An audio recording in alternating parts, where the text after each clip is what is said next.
Hi guys, and today I want to do the Feminism Book Tag. Now, I've been tagged with Julia, so thank you so much for doing so. I'm going to leave her channel down below and also the original video so you can check it out. I think this tag is very interesting and I'm very excited to go through the questions.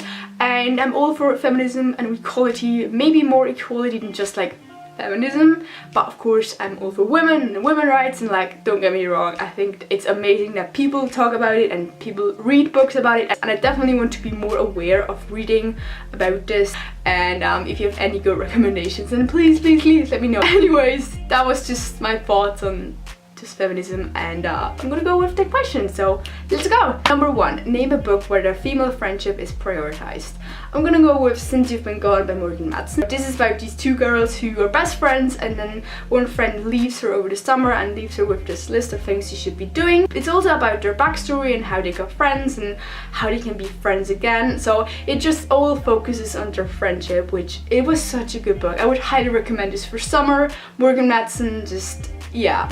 I really enjoyed this. Number 2, name a book with a feminist representation. I don't know if I should pick a fictional character, but I could really just think of this strong young woman, and I'm talking about Malala Yousafzai, which in this book is I Am Malala. I would highly recommend this book. Her words, her courage, her attitude towards the world, towards women and education, and just everything is just wow, it's so amazing to read. Number 3, name a book where the author goes against gender or women's stereotypes. Ready Player One by Ernest Cline. This does not really have a lot to do with feminism at all. Like, this is about a virtual reality, it's super cool, it's sci-fi, but there's one character in here that I don't want to reveal his gender, but it's not revealed throughout the story because it doesn't matter. And I really think that's so cool that in this book people can be different, you know, whatever, gender, whatever, and they can play a character and a role that they want to be. It doesn't matter, and I really like that because it shouldn't matter who you are. We are all equal to do things, and I like how this is just not a big deal in this book. How it's just, it is what it is. So yeah, if you haven't read this book, read it. It is super good. Number 4, name a book with a strong female lead. I'm gonna go with a classic character, Katniss Everdeen from The Hunger Games, because I think she was just such a strong character in such a crazy just situation. I think it's very impressive how she was, and she was not always a strong character in a sense that she did everything perfect. She was just always there, she was always on top. I really like how we could see in her low downsides that she had PTSD, that she had trouble and trauma and everything, and still she just fought through. Number 5, favorite female author. Now, I can't just pick my favorite author because that's just not possible. So I'm just gonna mention one of my favorites. It's V.E. Schwab. I like how she creates characters and worlds and twists, and characters are not always just good or bad, especially like in Vicious, where it's all about the bad guys. We have this Savage Song, which is about monsters, and just generally she has very interesting characters, which I very much enjoy.